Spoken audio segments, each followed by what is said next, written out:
Truly, I've been through the storm and rain. I know everything about heartache and pain. But God carried me through it all. Without His protection, I'd surely fall. I've been broke without a dime to a name. But all my bills got paid cause I called on Jesus' name.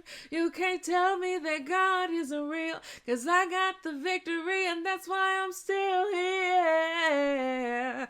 Yeah, I got the victory, yeah. I got the victory, yeah, yeah, yeah. Oh, yeah. I got the victory, yeah. I got the victory, yeah, yeah, yes.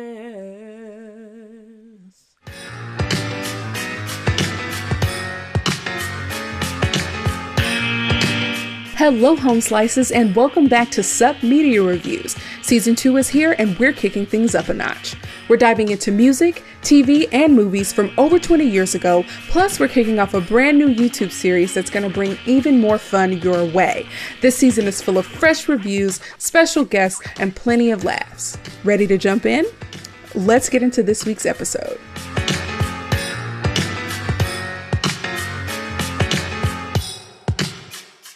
What is up, Home Slices? It is Kiara with Sup Media Reviews. Of course, I'm your host. But before we jump into today's episode, I want to take a minute to let you know about a small evolution that's happening here on the channel. Now, this podcast has always been an audio-first show. It's built for your commute, your dishes, your long walks, late nights, whatever, that type of stuff. And that isn't changing. But if you're listening on Spotify or Apple Podcasts, you're going to still be getting the same exact experience that this show was designed for. But if you're watching on YouTube, y'all, you'll notice something new. You can see me. Now, what I've learned recently is that YouTube actually only prioritizes content where people can actually connect with a person. Can you imagine that? Okay, a face, an expression, a voice in motion, something like that. And since I care deeply about growing this channel, especially in the new year, and finding more people who love media the way I do, I realized that staying invisible on YouTube was kind of holding me back. So this is me showing up, y'all, okay? You'll start seeing a video version of the podcast on YouTube from here on out. Over time, you might see things like images from the films, maybe a GIF or two. I don't know. We're still learning and growing together, okay? So we'll be doing some fun experimentation as I figure things out, okay? I'm still learning, still growing, and was quite reluctant to be on film. But I had to do hair and makeup for another video that I was filming with like a partner creator. His name is Zach from Zach Attack Reviews. Make sure you go and check out his channel. But anyways, I was like, I probably should not waste this makeup and this hair. Okay, it took me hours and I look great. Did it myself. So y'all, we're about to do something we've never done before, okay? But anyways, whether you watch or listen to the podcast from here on out, my promise stays the same, okay? You're going to get the same story, the same thoughts, the same energy, same experience, okay? The video is not replacing the podcast. It's just giving another doorway, okay? So you can see my facial expressions, maybe see a few images from the movie. It's just a little extra, little lanyap, if you know what that means, okay? So however you found me, whether it was through Spotify or YouTube or wherever, okay? I'm really glad you're here. Now, let's get into today's review. It's Black History Month, y'all. And we do a Black History Month series here. So for every week in February, we're going to be doing a podcast where we talk about something in Black media, okay? We got a bunch of cool stuff coming up. I kind of don't want to spoil anything for you all. So wait till the end of this episode so you can hear, or fast forward, who cares? So you can know what we're doing next week, okay? This movie came out in 2005. It was a big deal in the community that I grew up in, but I never saw it. And interestingly enough, we're going to do a first impression kind of viewing today. So, of course, we start off every episode talking a little bit about the movie. Okay, so the movie came out in 2005. The name of it is The Gospel, okay? And so it celebrated its 20th anniversary last year. It features Boris Kodjoe as the main character. And if I remember correctly from like the trailers and stuff, he was singing. And it's like, why did y'all get an actual singer? Because I don't think this is his real singing voice. Why Boris Kojo? Who knows? Anyways, so it features Boris Kojo. I also saw Idris Elba on here, and I was like, Idris Elba's in this movie. That's crazy. Okay.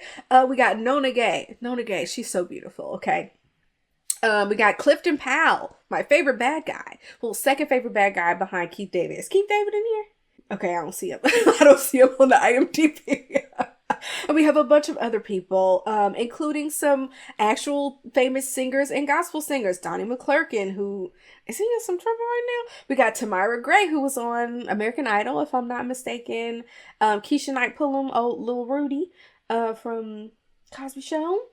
Hezekiah Walker, actual famous gospel singer, and some other people up in here too that I kind of recognize, I think. So it's chock full of stars, including actors and famous singers and gospel singers and whatnot. So should be fun.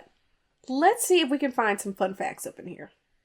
Y'all, I hate when they do this. So generally, when I review a movie, I like to come to IMDb to find fun facts and whatnot. They have usually some good stuff in there. But the problem is if it is a lesser known movie, or if it's a movie about Black people that has a very niche audience, even Love Jones didn't have good facts, okay? When I was looking it up, and I'm like, y'all, do better for Black History Month. Okay, these facts are not fun, y'all.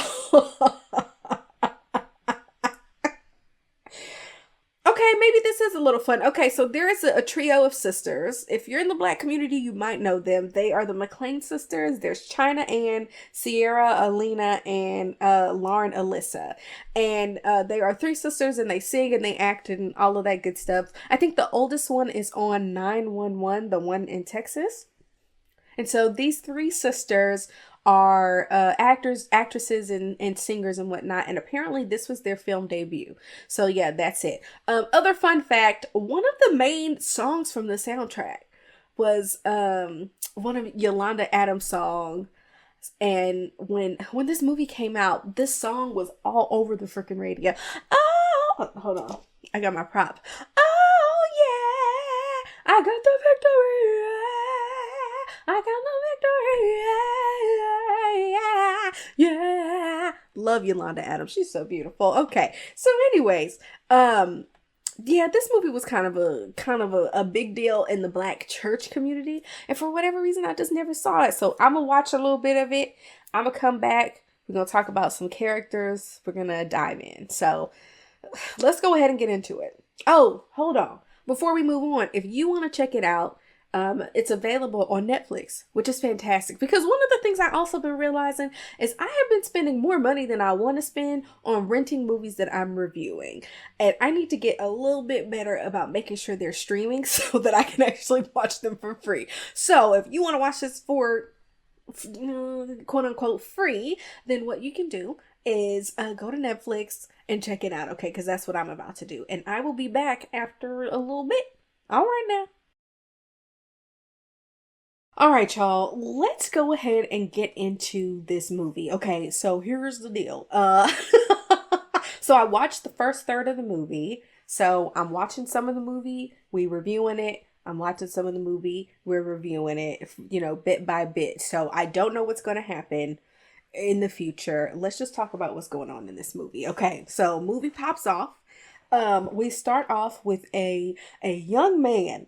The man who is playing a young David Taylor, who is our main character, who will eventually grow up into Boris Kojo. His name is Michael J. Pagan. That is a good looking young man. Okay. He was also in Gridiron Gang, and I was like, I know this man. That handsome man. Anyway, he's leading the choir in a stirring rendition of Our God is an awesome God. He rise from heaven above. Some power and love, our God is an awesome God. And yeah, it's hype up in there. Okay, and so the pastor of the church is Pastor David Taylor, and his son is David Taylor Jr., who was leading the choir. We also meet a young Charles Frank, who for whatever reason they actually call Frank, which was a little confusing to me. But Charles and David Taylor Jr. I might call him DJ just to, or Boris Kojo, who knows? Just to shorten things up a little bit. But they are friends, and they are like one class away from getting their youth minister certification, as they are headed to becoming ministers themselves. And unfortunately, David Jr.'s mom, who is the wife of David Sr., ends up getting sick. And Ernestine, who I guess is the search secretary, the church secretary. Anyways, she lets David know, hey, your mama's in the hospital. He goes to see his mama in the hospital. He got his Bible in his hand. He praying. Come to find out, David Sr. is not even in town. He has gone out of town to a conference somewhere, and mom ends up dying in the hospital. And David Jr.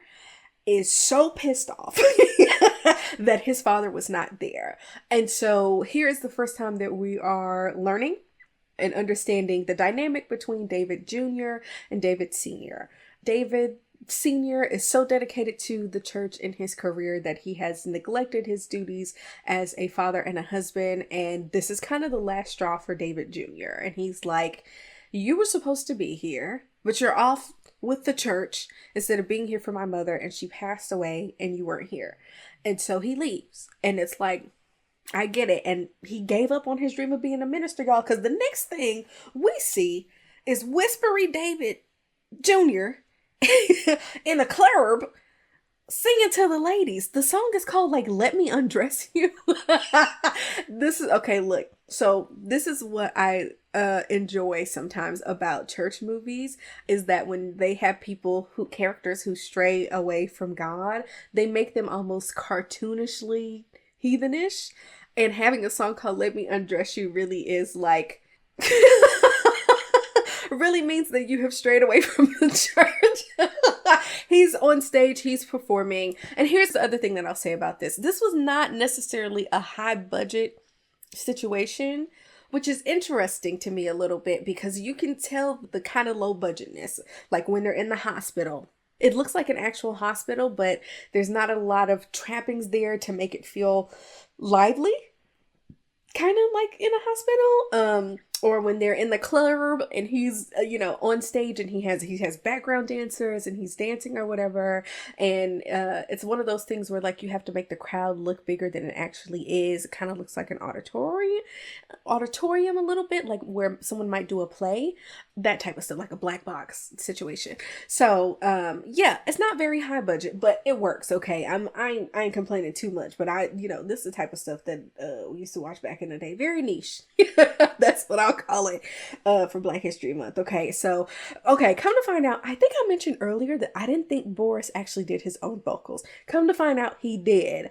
I had some misinformation. There was some information that somebody named Greg Kirkland Jr. did the voice for Boris, but come to find out, Boris actually was a singer, or is a singer rather, at some point.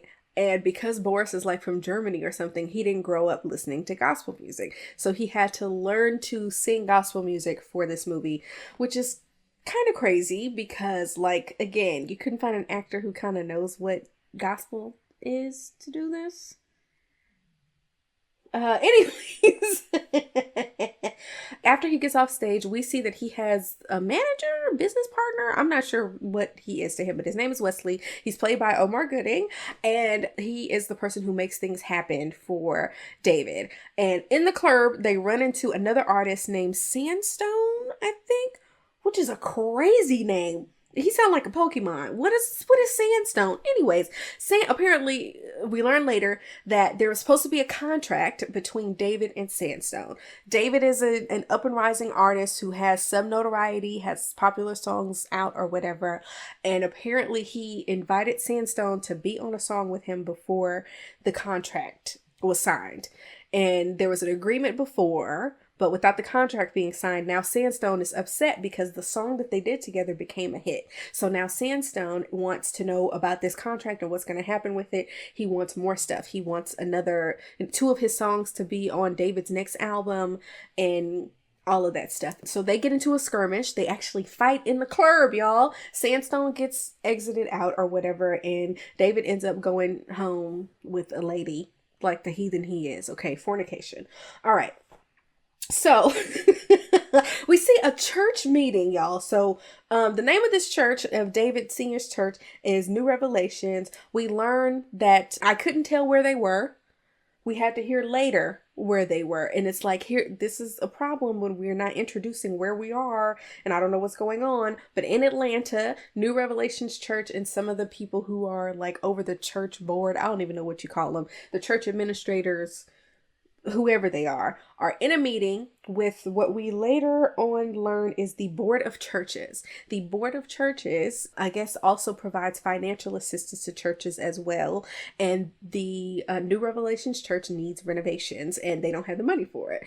And so they're like, hey, this is where you come in. You come in to help us. And so the board of churches is like, your attendance is down 18%. And Nona Gay, who is playing Charlene, come on home. Charlene, how can you say that name without singing that song? Anyways, Charlene is like, we ain't bringing in less money. Like, the people who left the church was the broke ones. I'm kidding. She didn't say that. But apparently the church is not thriving enough for the board of churches to want to invest in helping them with the renovations. And it's like, gross. Personally, like, ew. Why don't y'all want to get these people money? They're doing the Lord's work, literally doing the Lord's work. The worst type of red tape is like biblical red tape. This is frustrating to me. Anyways, they won't get them the money, okay, because their church ain't thriving and the attendance is down, whatever. So what's funny is whoever is the head of the board of churches is like, if y'all get your attendance up, maybe we'll help you out. And so David Sr. is getting upset. And he's like, hey, we friends. Tell him what you need to tell him. And so I don't know what he was supposed to tell him. But the board of directors guy is like, this isn't about friendship. This is about, I don't know, a thriving church. And David Sr. gets so upset and is, yelling like, you need to give us this money for this church, that he has an episode. I assumed it was a heart attack. We learned later what actually is wrong with him. But anyways, the other thing is the board of churches guy. He's like, y'all got 30 days before the church shuts down and y'all need to prepare. And it's like, what? So the church is bringing in enough money to pay their bills, but not pay for renovations. And you're going to shut the church down? What? Anyways, let's move on. Okay, DTJ, which is David Taylor Jr., gets a call from Miss Ernestine, letting him know, hey, your dad is sick, so you might want to come on down, okay? And so he has had a night of fornication and the news hits him, okay? And Wesley comes over, remember his business partner or manager or whatever, and he keeps saying the word dime bristles. I hate it. But it is a church-friendly way of saying young ladies. Dime bristles. The only time I've heard that is I got a living room full of fine dime bristles.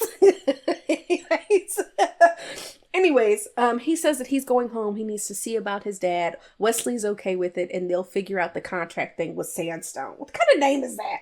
Is that supposed to be something biblical? I don't know. Excuse me. So he returns to ATL. But in the meantime, we finally meet Idris Elba, who is the adult version of Charles Frank. He has been kind of a youth minister, associate pastor at New Revelations. And now that the David Sr. is sick, he's going to be doing a sermon. He's nervous about it. Interestingly enough, he got married to Charlene.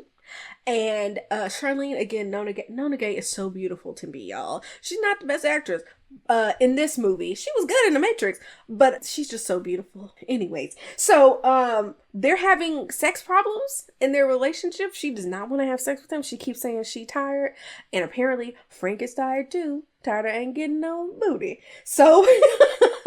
So unfortunately, things are not necessarily going that well. But the other thing we find out about Frank is that he's a hater.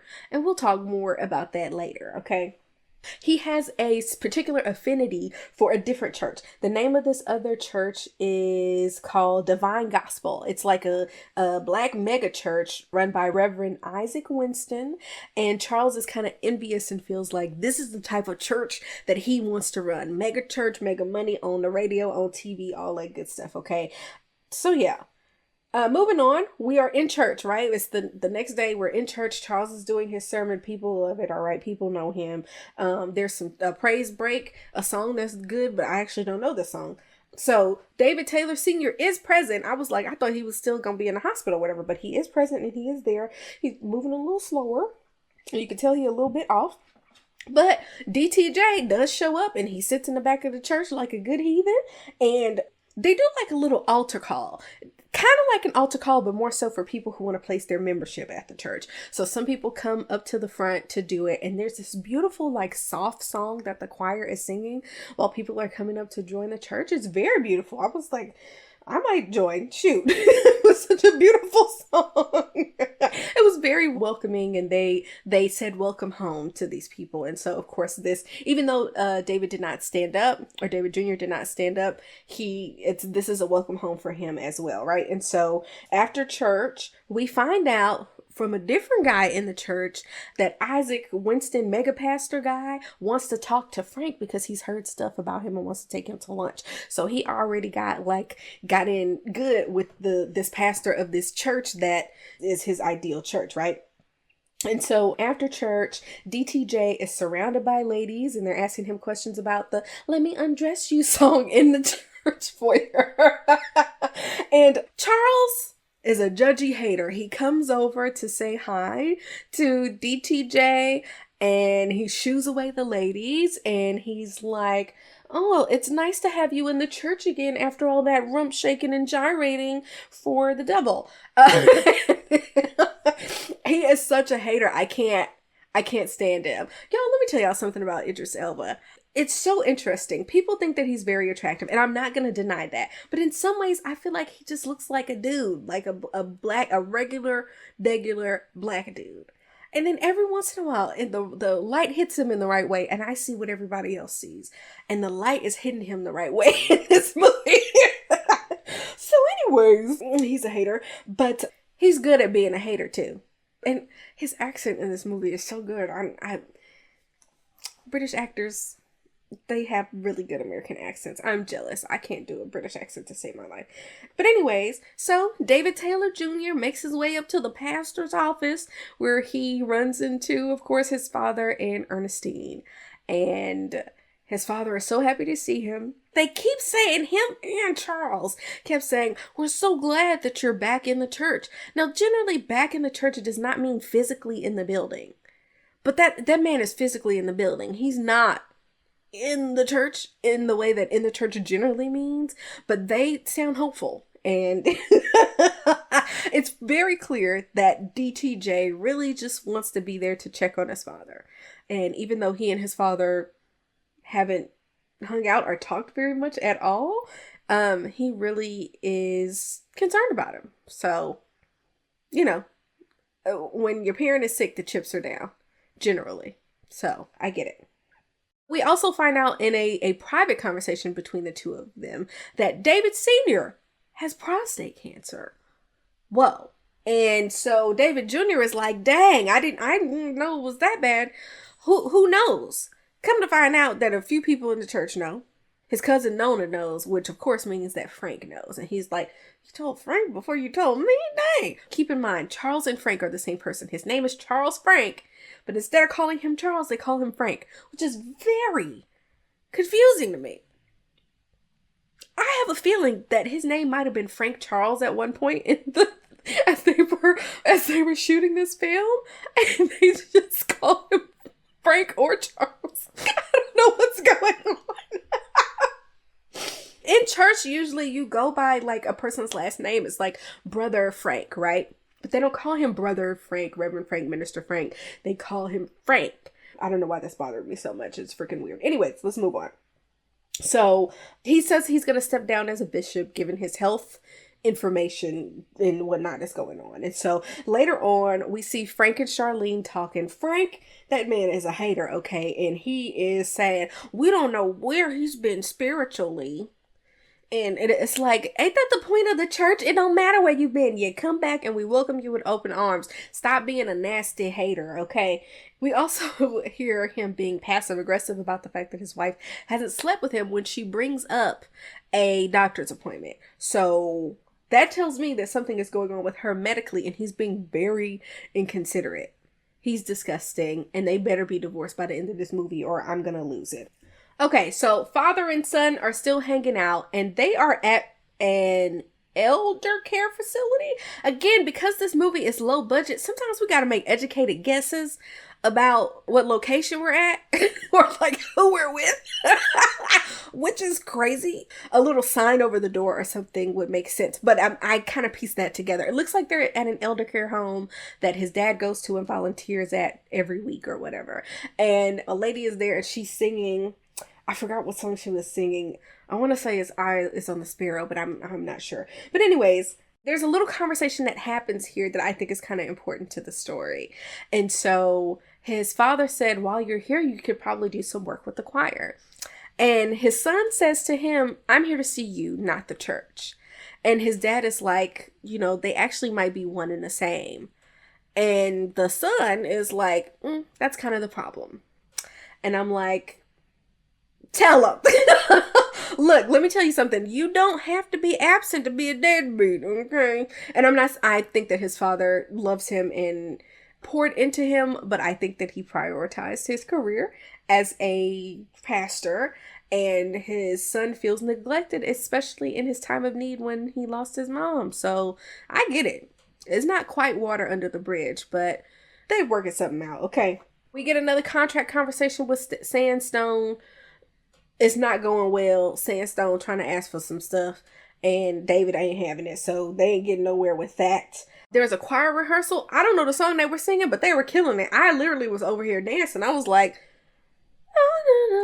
I don't know what song it was, but it was amazing. Okay, I really enjoyed it. We also see Donnie McClurkin. So Donnie McClurkin in this movie, y'all know the song, his famous song, "We Fall Down, but we get up." I had a Donnie McClurkin CD back in the day, the one that was like live in London, where the lady at the beginning is, Donnie McClurkin, live from London. Whatever she said. I loved that album, okay. My family was the type of people where like we would put albums in the car back in the day when cars had CD players and you could put like 6 CDs in there. Of the 6 CDs that were rotating in our car, I would say probably 4 of them were ones that I owned. And so we had a bunch of them on rotation, and the Donnie McClurkin one that I just mentioned was one of them. And we wore that CD out. I might still have it somewhere. I'm not going to look for it right now, but I feel like it's nearby. Y'all can't tell, but this office is a hot mess. So sometimes you just gotta feel where things are, and I feel it nearby. Okay, anyways. So yeah, Donnie McClurkin in this movie plays Minister Hunter. And he apparently is like an associate minister to David Sr. And David Sr. ends up telling Minister Hunter that when he steps down that he is going to pass the torch or pass the church's leadership to Frank instead of to Minister Hunter. And, Minister Hunter is rightfully upset. He is older, he's more seasoned, but David has made his decision. And that's effed up. So anyways, he's salty about it, but he's a good sport. He is kind of content with being the second in charge, even for a person who he should have seniority over. So we'll see how that plays out. I don't think Donnie McClurkin has it in him to play a bad guy. So I think he's going to be, is it a ringer? Is that the word? When Frank inevitably doesn't work out, but we'll see. Okay. So we see like a church meeting going on with like some of the leaders of New Revelation, the main church in question. And David Jr. ends up walking in on this meeting, but he's invited to stay. So he kind of sits off to the side. And we hear Frank making his pitch for them having an entirely new church. This church is not doing well on the repair tip. Well, did they do the renovations? But he's like, nah, we need a new church. And David Seeger is like, we're a pillar in this community. We can't just do a new church. And the board of churches didn't give us any money. And so come to find out, we got a backup plan. Look, Frank is gross. There's some lights flickering because there's like an electrical issue as they're having this conversation. And he's like, that's basically the Lord saying that if we don't get out of here, he's going to burn it down or something like that. He has bad timing with jokes, and Idris Elba is playing it wonderfully. And I hate him. So anyways, come to find out, there's some plans that are already kind of in the works. We find out that Minister Hunter can get them a loan, but they'll need a $150,000 down payment on a different church to make this move. So, girl, why Charlene chime in and volunteer David Jr. to lend the church the money and they'll pay him back? Attendance is down 18%. You think they're going to get their money back? Look, I'm so glad that David Jr. responded the way he did, because he could have cursed her out for volunteering him for a 6-figure loan to a church that can't get a loan from the board of churches. Are you kidding me? Anyways, he said, you know what? I have a better idea. How about we throw a concert? I got some friends that are spiritual anyway, whatever that means. And we'll come do a concert. And David Sr. is like, oh, you mean like a revival? And it's like, yeah. And then Frank adds on top of that, like, we can do it as a celebration to send off the bishop as he is retiring or whatever. So it's a perfect storm of stuff. So they about to do a concert. So we'll see what famous people we can spot, or famous gospel singers that we can spot, of course. So yeah, Frank is still a hater. I can't stand him. Good job, Idris, making me hate you. So let's go ahead and move on, and I'll be back with the next part of this review. So far, I'm enjoying the movie. I think it's fun. I'm having a good time. So we'll see what we can see in this next part. So let's move on to the second part of the movie. Now, I didn't say this before, and I probably should have said it in my introduction, but I don't have a script right now, so my thoughts are not cohesive. And it's super early in the morning here, and I am quite delirious. It's going to be an interesting day tomorrow. But anyways, I wanted to do this particular movie for the first episode of the Black History Month series, because the Black church has had like a major impact on the Black zeitgeist and community and everything, for better or for worse. And gospel music has influenced virtually every other genre of American music. We all kind of share similar experiences through the Black church as well. And if we think about the civil rights movement and how a lot of religious leaders, Martin Luther King, Malcolm X, which is a different Black church experience, but it's kind of a big deal. And so I thought it would be nice if we had a discussion, or I had a movie that brought this to the forefront in a way that I think is very interesting, because I'm assuming that this movie was in theaters and people went to see it. I'm assuming church groups went to go see it all together. And it is pretty rare that you have the Black church experience on film in a way that is bringing national attention with, top rated gospel stars that everyone knows their name as well, along with other, celebrity actors and whatnot. So I thought that was pretty neat. So let's go ahead and dive back in, y'all. So one of the conditions that I forgot to mention before about him helping with this revival situation was David working with the choir. So he goes to a rehearsal, he's talking to people, and he's getting them directed and all that. And the most important thing is that he meets Tamara Gray's character, whose name is Rain Walker. She is the love interest for him. He talks to her a little bit. Turns out he is the niece of Minister Hunter, which does not come back. In this movie, it doesn't come back at all. We get like a little bit of a confrontation. Oh, okay. So I want to correct something, that I thought that David was a junior. I don't know why I thought David was a junior, but his dad's name is Fred. Okay, so in my notes, I have him listed as like David Jr. or something, and it's definitely not David Jr. It's just David. Okay, so David is upset that Frank didn't call him when he knew that his father was ill, and he was like, "That's not my business." And he's like, "You know what? I'll see you later. Okay, I'll see you later when I'm singing." Okay, I think it's a butthole move to not call the man after you figure out his dad is having cancer, but whatever. He's also a hater. And he approaches David's dad saying, we have a secular singer here whose song is called Let Me Undress You, singing, in a church service, and it's not going to look good. And David's dad is like, sometimes we need to concern ourselves with being good instead of looking good. And I was like, tell him, Daddy. And he was like, I am going to encourage my son to do the right thing the same way I did for you. Don't you remember that? And it's like, I don't understand these hating church people. They exist, but I don't understand them. So we see Wesley. He is talking about going on a new tour and seeing like when they could be back on the road. And, he's like, are you done seeing, looking after your dad? And he's like, no, I just kind of signed up to do this revival thing. And Wesley's upset because he doesn't get 10% of zeros, or he does get 10% of zeros. So, he's not down for the church work, but whatever. There's a guy there they're at like a basketball court, and they come over to David and they're like, hey, will you listen to my demo? And he's like, hey, I'm singing at a church on Sunday. Come see me and I'll listen to your demo. And so we see that later on. Okay, so we're in church on Sunday and David is singing You Are Good with the church choir. I thought that song was called You Are God, but the song goes, we worship you, hallelujah, hallelujah, we worship you for who you are. You are God. See, I thought they said you are God, but the name of the song is You Are Good, which is crazy. I'm pretty sure they're mispronouncing that word. Oh, now is also the time. I literally looked online and checked ChatGPT, and they said something about Boris Kodjoe singing his own parts. But Greg Kirkland sang most of the songs. I think he did the singing voice for most, if not all. I don't know if we heard Boris Kodjoe's singing voice or not. I'm still confused. I have no idea, y'all. Charlene is upset because she witnesses the demo bribing situation. And she's like, oh, so we're bribing people to come to church now? And I was like, have you not heard of marketing? Do you not know how this works?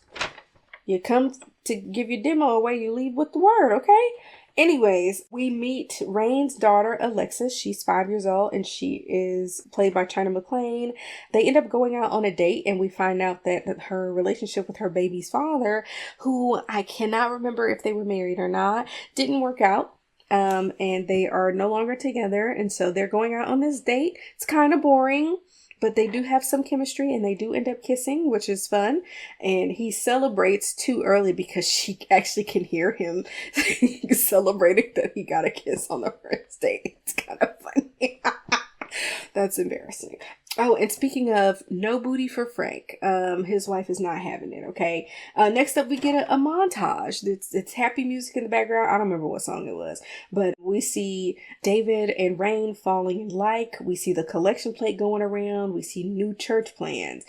Fred is getting cancer treatment. There's choir practice. Charlene is staring meaningfully at children, which has something to do with what's going on with her. Frank sends a letter to the church board about them building a new church and discussing it later, so that's interesting. Wesley is hating because David is not getting any booty out of his new love interest, and Oscar comes back in town. So Oscar is the baby daddy to the baby's father, to Rain, and he got stationed at a nearby Fort something. And now he's like, now I can come over whenever I want to see my daughter. And it's like, not unless you want to find the police. No, he came over unannounced and his daughter saw him and she was like, Daddy. And it was like, Daddy's got to go bye-bye. Or that's what she should have said. But now he's weaseling his way back into their lives. So this is going to complicate things. Yikes. We also find out that David has to be back on tour by the end of the week because we got to get that money, man. And we found out that Oscar had a relationship with somebody else named Kathy that didn't work out. And it's like, boy, go find Kathy and get up out of here, okay?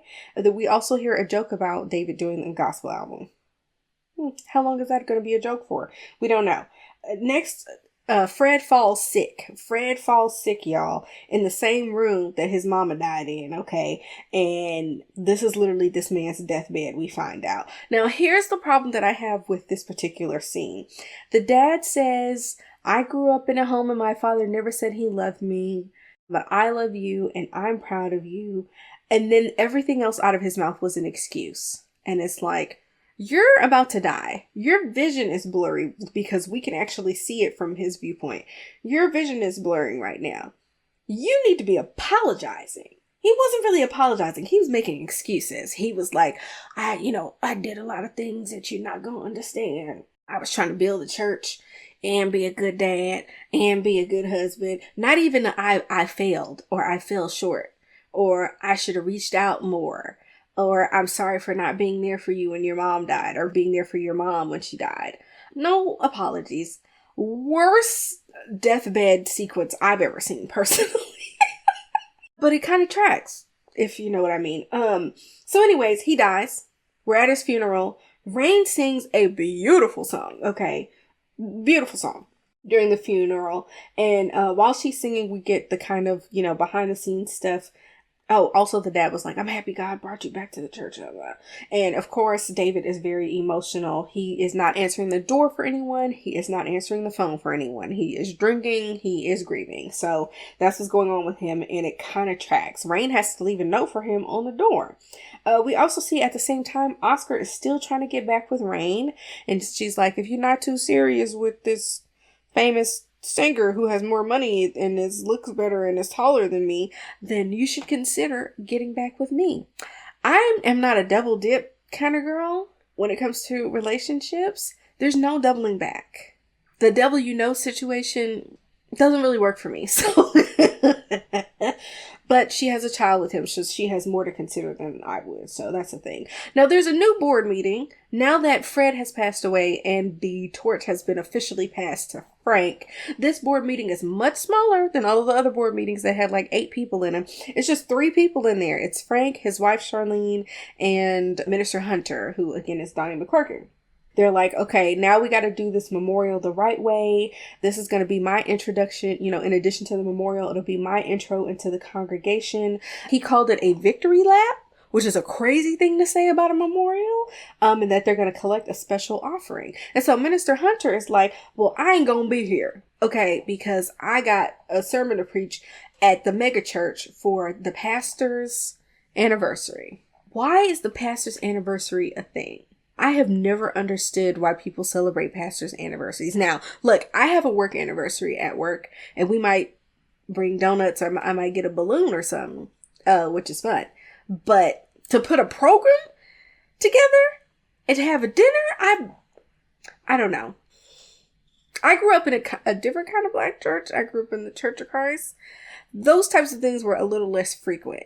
But still, I feel like that there's this weird way in which people exalt the pastor and the first lady, and it's low-key kind of gross sometimes, or it can be. And in this case, it's awful because Frank's ego is way out of line. Okay. So anyway, Frank is challenging Minister Hunter because he's like, so you going to some other event at a different church is more important than you taking care of business at this church. And Minister Hunter is like, Fred would have never questioned my loyalty. And he's like, I ain't Fred. So there's tension there. And then David walks in a freaking Echo shirt, that took me back. I don't know why I hyper-focused on that Echo shirt, but that was hilarious. He came in and he was like, hey, can we discuss the revival? Can we talk? Because he's the person who's bringing in all of the talent and the famous people that's going to draw people in to raise the money and whatnot. And Frank is like, this is a church meeting. This is a board meeting. Maybe you should make an appointment. He was like, make an appointment? My daddy made this church with his bare hands. He didn't say that, but he might as well have. And so they get into like a little bit of a verbal skirmish, if you will, about Frank putting his ego in check and David staying in his place as not a member of this church. So he ends up leaving and speeding off, and he's like, I'm kind of done with this, even though Miss Ernestine is like, who's gonna support your father's legacy? Blah, blah, blah, whatever. And so David calls up Rain. They meet in a public place. They haven't really talked apparently since his father passed away, which is understandable. But he's like, I brought you here to say goodbye because I'm leaving and going to Philly tomorrow. And she was like, oh, excuse me? You're leaving? It was very abrupt, and her reaction was appropriate. And it's funny because he's like, I want to stay in touch, and she's like, oh yeah, you'll check in every so often, and he's like, no, I didn't say that, I didn't mean it that way. And at the same time, Oscar is calling her or whatever. And she's like, oh, it's my baby daddy. He back in town. And it's like, they kind of amicably-ish decide to end things there. It's just not going to work out between them because of the way their different lives are going. Y'all, Oscar ain't even cute. You think I'm going to choose Oscar over David? I don't think so. And then they're about to go back on tour. They're about to head out of town, and he's picking up the last few things when he sees a big old billboard with Idris Elba on it. And he's like, oh no, we gotta stay. So that happens.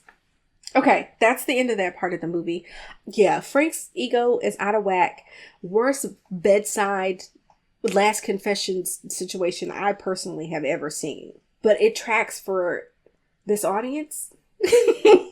That's what I'm going to say. Even in death, you're not going to apologize for, I understand him having a duty to do his job and to do community service. But if it was that important to you, you could not get married and not have children. But because you are married and have children, you have a duty to be there for your family. And it wasn't like he just wasn't there for that one very important moment where his wife passed away, but it sounds like for his whole life you were off gallivanting for the Lord. So I feel like his death was not very satisfying, but I do feel like David is still being drawn back to the church, still being drawn back to continue his father's legacy and not wanting Frank to muck it up. So yeah, there's that for that second part of the movie. One of the things that's bothering me a little bit as far as character development is going, for whatever reason, I was assuming that his cousin would be on his side. And I feel like when she volunteered him to pay $150,000 to make sure they could get a new building, I was like, that's rude, but you have faith in your cousin, so it's not that bad. But then she got mad when he bribed someone to come to the church. And she's like hot and cold and can't really figure her out. All of the songs have been really good so far. I have enjoyed all of those. Yeah, and she should not take Oscar back. Forget him. Let's move on to the final part of the movie. Okay, so Minister Hunter is doing his sermon at that mega church for the pastor's anniversary or whatever. And he brings up something that we totally forgot about in this movie. Now, when they went to meet with the board, the church board or board of churches, whatever it's called, and they denied them that loan, they also gave them a 30-day deadline to come up with money to repair the church. And they went the different route and decided to get a new church. So they had to come up with the funds and the down payment for that. And I totally forgot about that 30-day deadline until they brought it up when Pastor Isaac of the mega church was talking to Minister Hunter. And so that comes back later. But he basically says, we're still praying on it, still praying about it. We're at the other church, New Revelations, and we see the kids choir singing, and Alexis is singing, which is super cute. And her dad is in the audience with her, with Rain, which ain't looking good. And they have a very awkward interaction when Rain talks briefly to David. But the craziest thing about this particular service is, you hand out, we call it a bulletin in our church, but it was like a little folded over, program that listed maybe who was requesting prayer or what order the service was going to be in. Maybe it had the scriptures for that day on it. But this particular program had Idris Elba's face on it. So that's how bad his ego has gotten. Wesley pulls up in a yellow Hummer to the memorial that they were doing for Fred at the center. They kept calling it the center. He volunteered at an elder's home. I have no idea what kind of center this is. Why don't we know this detail? I could have missed it. But I feel like there are a lot of times where we're in something or somewhere and we just kind of don't know what the F is going on. So anyways, at the center, Fred Hampton is doing a little concert there with a choir as a memorial to Fred. It's lovely. It's wonderful. Love Fred Hammond. Look. Are you ready for your bliss? Are you ready? Are you ready for your miracle?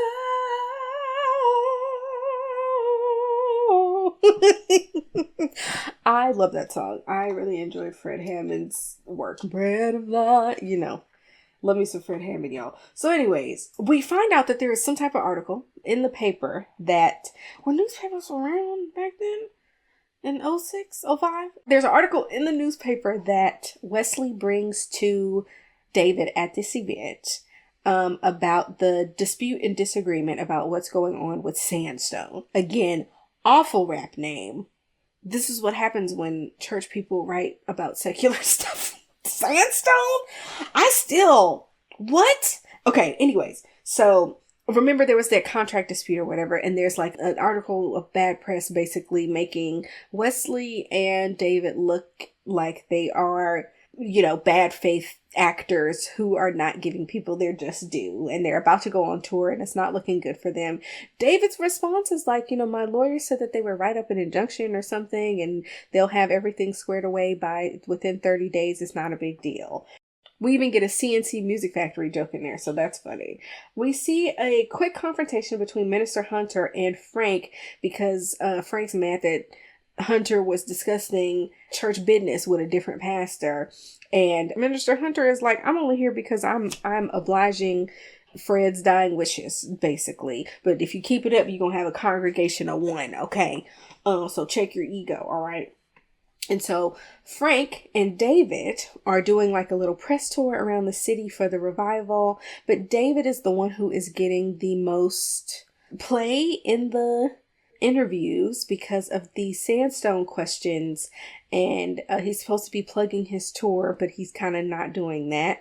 There was also one of the lady interviewers. I feel like I spotted a few people I actually have recognized before. I thought I saw Tamron Hall later talking about the revival. And then one of the ladies that was interviewing them about the revival was on an episode of Eon Love Fix My Life. So I thought that was cool. So Charlene calls someone named Patrick to get them to do some research for her, whatever that means. Okay, so anyways, moving on, we're at the revival. The revival is huge. We get a Martha Munizzi. I don't know her, but I know the song that she was singing. I was created to make your praise glorious. Yeah, really enjoy that song. We also get a duet between Rain and David, which is cool. She has a little flower in her hair like Billie Holiday. I didn't really care for that song all that much. It's probably my least favorite. Also, there was like a weird praise dance situation going on with like how like maybe a male ballet dancer might lift up a ballerina and she'll do a split in the air and they might like spin around together or something like that. They were doing that in the background and I'm like, why during a song about Jesus? That's weird.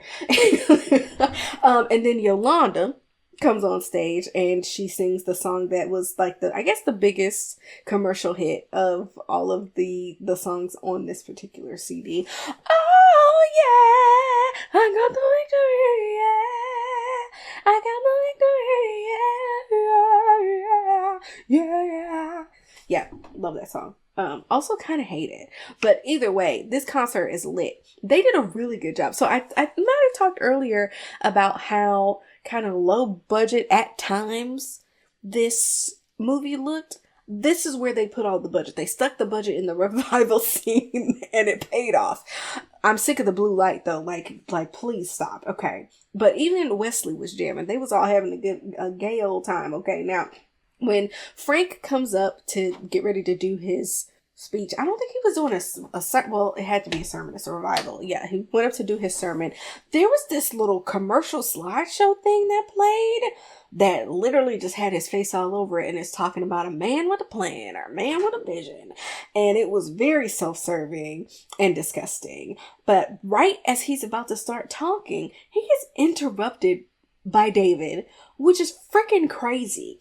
And David starts to talk about how, remember when my father founded this church and how he thought that it's, that the word should be accessible for everyone, regardless of race and color and class and all of that stuff. And then Frank takes over and out preaches David and is like, well, remember when the Hebrew slaves want to go back into slavery, but then Moses had to part the Red Sea to move them forward because he had a vision. And I was like, Moses didn't have a vision. Somebody gave Moses his vision, and it's the same person who's supposed to be giving you yours. But it doesn't seem like it's that way. And David ends up leaving the stage defeated after this was so awkward. Number one, this is something that for sure definitely could happen at church or at a revival. Weird, awkward church moments are like train wrecks, y'all. You cannot look away.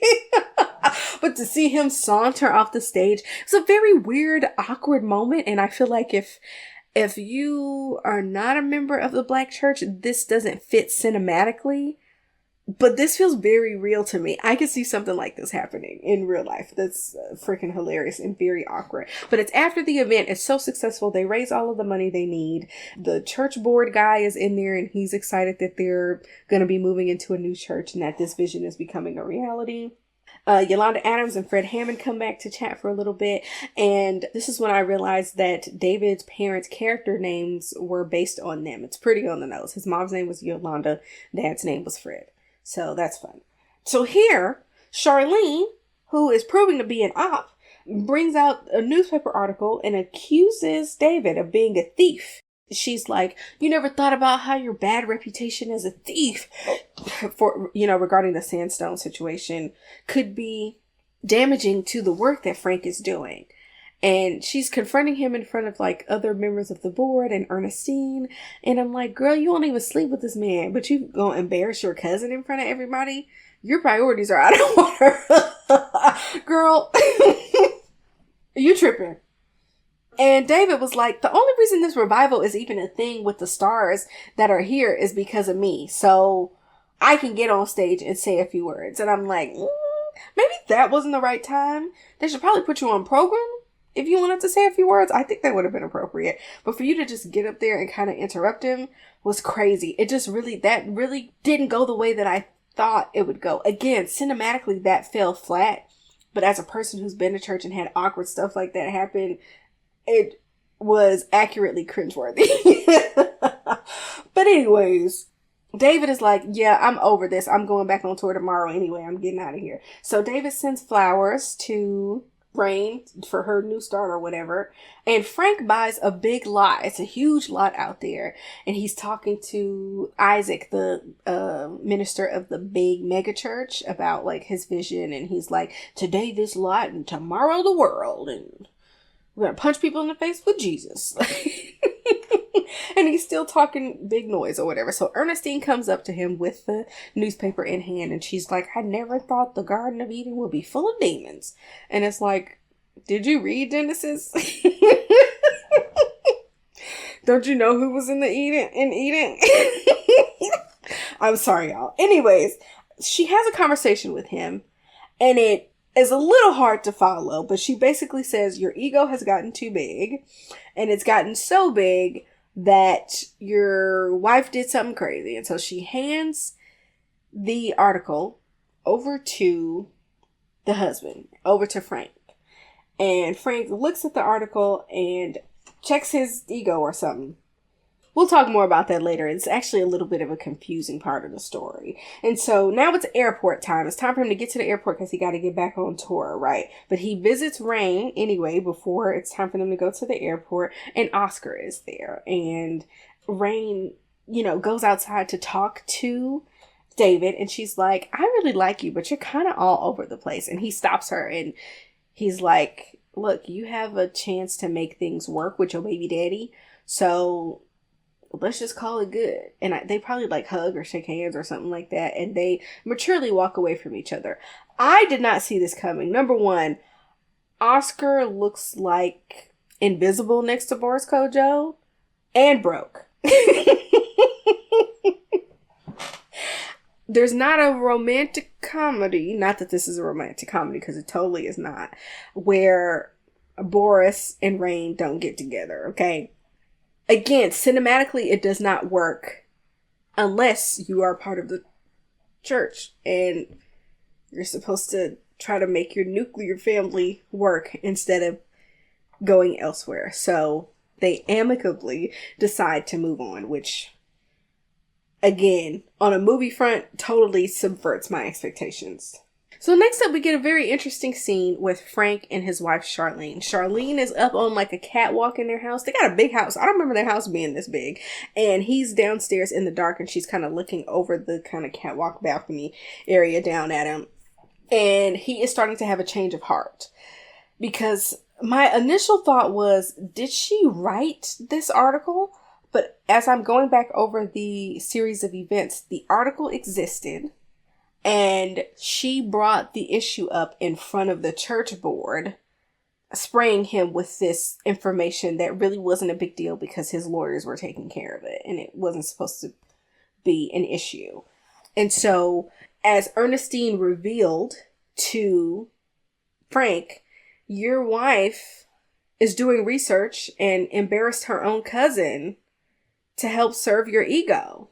And now this is what's the turning point for him. Now we're kind of becoming monsters. We're not doing the right thing. I'm doing this for me, not necessarily doing it for the congregation or for the betterment of the kingdom.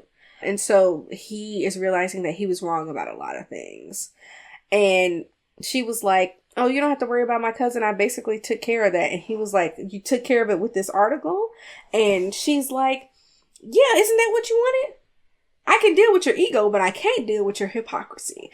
And I was like, tell him, girl. And then we get to the real issue. She's like, this isn't about the church. This ain't about my cousin. This is about you wanting a family and me not being able to give that to you. And I'm tired of feeling like less of a woman. And this feels like a real argument between a husband and wife. I'll give you that.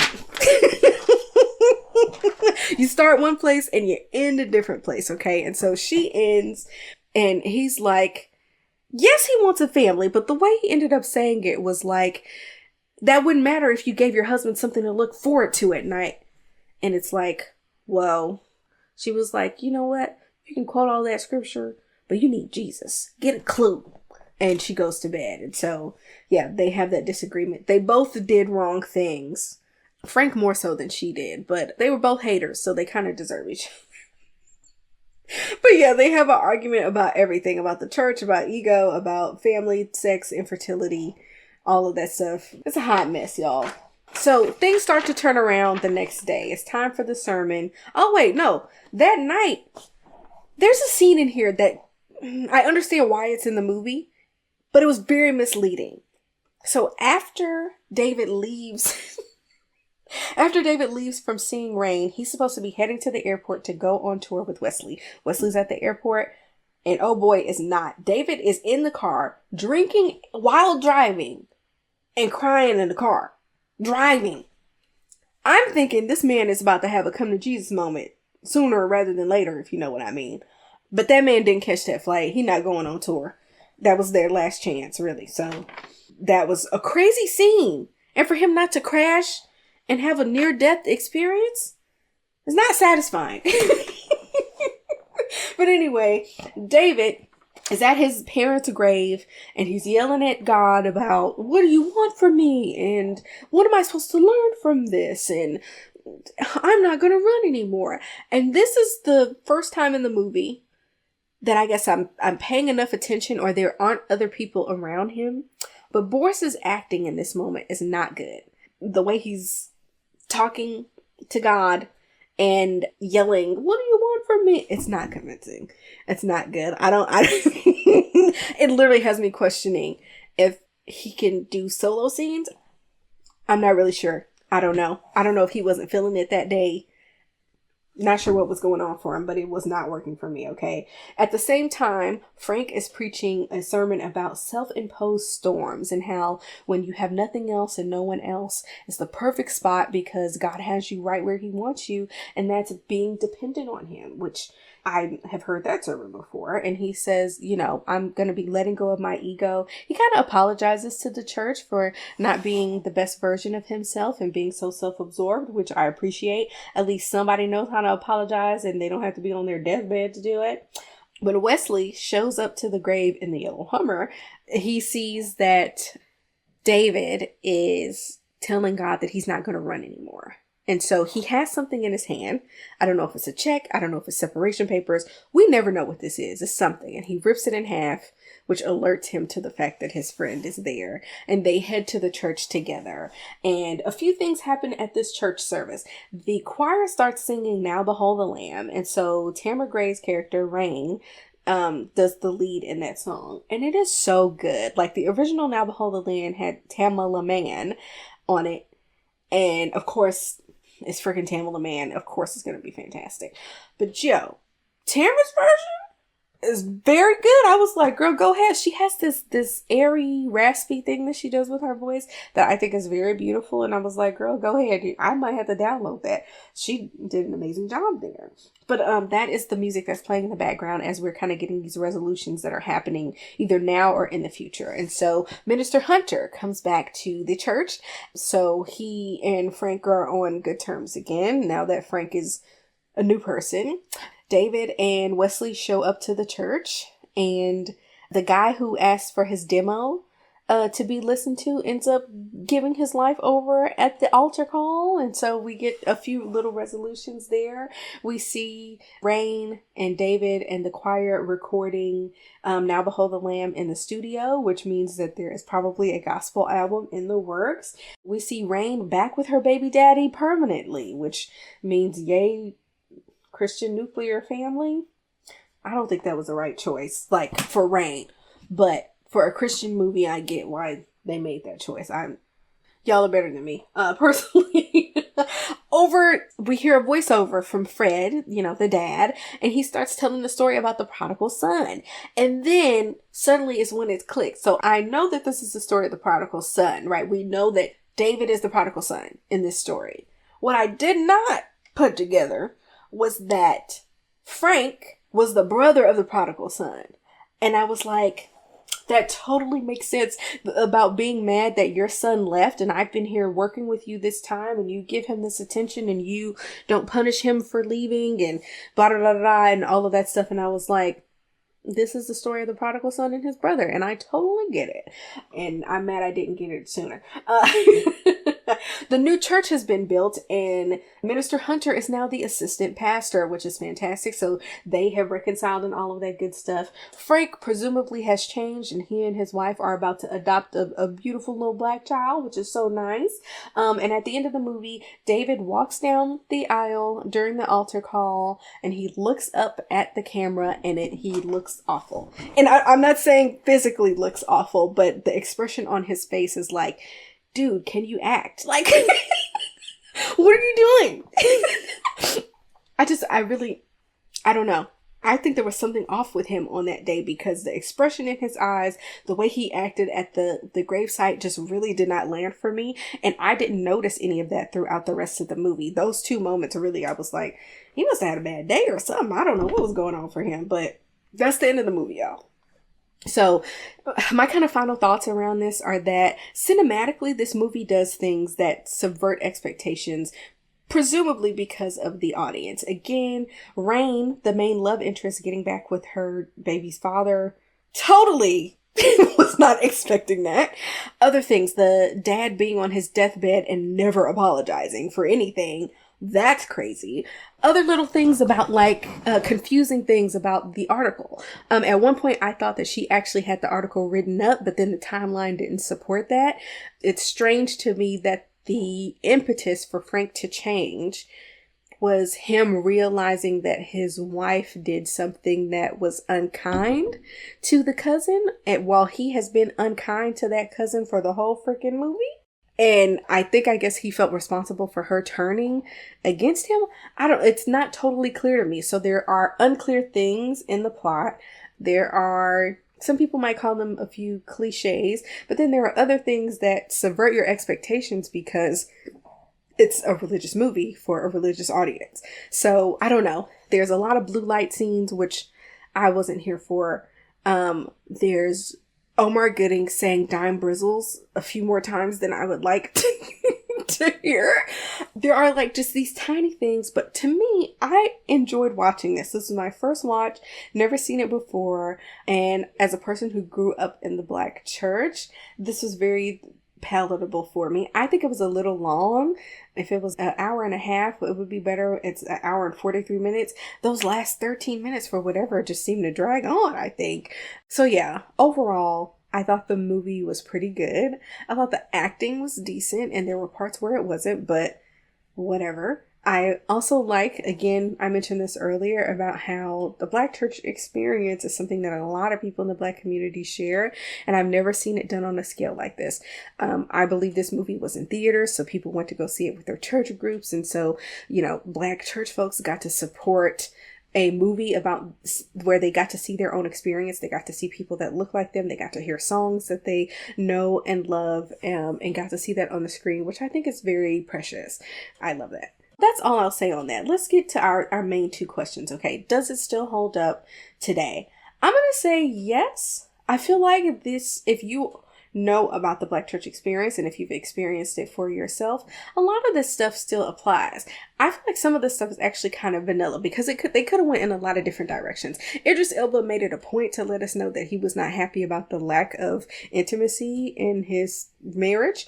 And for certain people, at certain Black churches, at many Black churches, that was an avenue that they didn't go down here, but they could have gone down it and it would have been accurate. There were elements of this story that they could have built out a little bit more.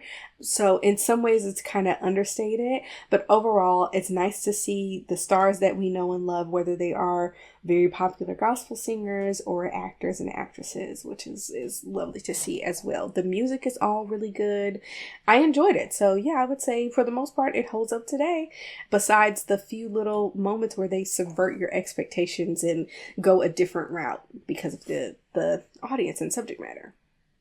Now, second question, of course, is it worth a rewatch? Considering this is my first time watching it, I would consider rewatching it, but maybe like not on purpose. Maybe just like on a one-off of like, oh, I haven't seen this in a while. Maybe I'll check it out again. I would rewatch it, if you are into the Black church experience and you've seen this before, I would say check it out again and see what you think about it. Do you remember it this way? How do you feel now? Not everyone is as churchy as they once were, and less people are going to church these days. So maybe giving it a rewatch will be a barometer to see how far you come. Who knows? So yeah, let's move on and talk about the Rotten Tomatoes rating. So for The Gospel, the critics rated it 32% and the audience rated it 75%, which I think is very interesting. The audience rated it almost twice as much. And again, that's why I made this podcast, is because some movies have a very specific niche audience that they are targeting, and critics generally don't fit into that target audience. So a lot of times when critics critique something, they're doing it from a space of not understanding the significance of everything that's going on there. But it says here that the critics' consensus is, even though it features outstanding musical numbers, The Gospel reduces a series of worthy themes, faith, family, and forgiveness, to soapy, banal, I think is how you pronounce this word, cliches. And I had to look up banal, which means so lacking in originality as to be obvious and boring. I could see where they're getting that. I wouldn't call this movie boring per se. The only thing where I was like, this is boring, is the date that he went on with Rain. That was boring. But overall, this was my first watch, so I'm boring is not what I'm getting. I can see the lacking in originality as well, but it is a modern twist on the prodigal son, so of course I'm not gonna be original. But yeah, anyways, it was nice to see some of my favorite gospel stars. It was nice to see Tamara, because I ain't seen her in a minute. Or Tamara. I don't know how to pronounce this lady's name. I'm sorry. But overall, I enjoyed it and thought it was cool. Okay, so that's all for today's episode, folks. Thank you so much for listening to my review of The Gospel here on Sub Media Reviews. Now it's time for us to hear from you. Does this movie hold up for you? Did you rewatch it recently? Do you agree with the Rotten Tomatoes scores? Or would you be closer to my score of about a 70? I give it like a 70, okay? Let me know your thoughts over on social media. We are on Facebook, Instagram, YouTube, Pinterest, and TikTok. And next week, we are continuing our Black History Month series. And we're going totally opposite, okay? Today we did the gospel, and next week a special guest will be joining me for a review of Tales from the Hood. I'm really excited about that one. That's going to be fun. And it's going to be much shorter than this one, too. This was an experiment. We learned some stuff today, okay? I'm so sorry that this is so long. I've literally been trying to keep them shorter, and I, on average, have been keeping them shorter, but I wanted to take advantage of this makeup, and I just didn't have time to do the research in the script and all of the stuff like I usually do. So doing it off the cuff made it really long. I'm so sorry. I'm so sorry about that. My bad. But anyways, make sure that you are subscribed and you got notifications on and all of that stuff so you know when our next episode comes out, which is generally on Tuesdays. That's every Tuesday in February, y'all. We're going to be right here with a new review of something else. So we got different genres and all of that good stuff. It'll be a lot of fun. So you don't want to miss it, and we'll see y'all next time. Peace out.